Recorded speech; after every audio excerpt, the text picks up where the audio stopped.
Okay guys, and today I'm going to show you how to cough out card magic trick.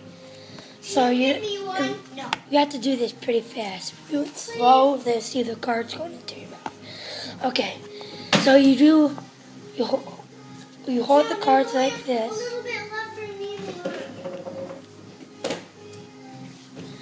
Then like this so they can't see it. And then you start doing this. And you just start coughing. Put the cards in your mouth. You should pick like 20 cards, 25 or 30 cards.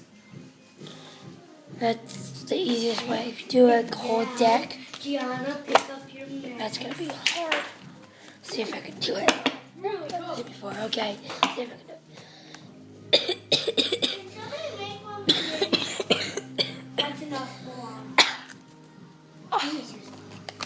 Nope, I can't do it.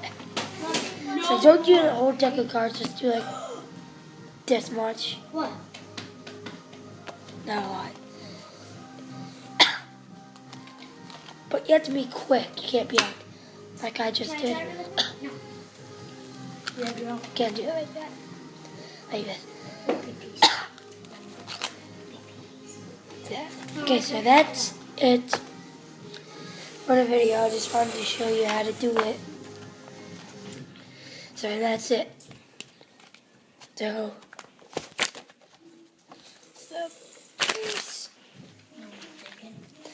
peace on the street.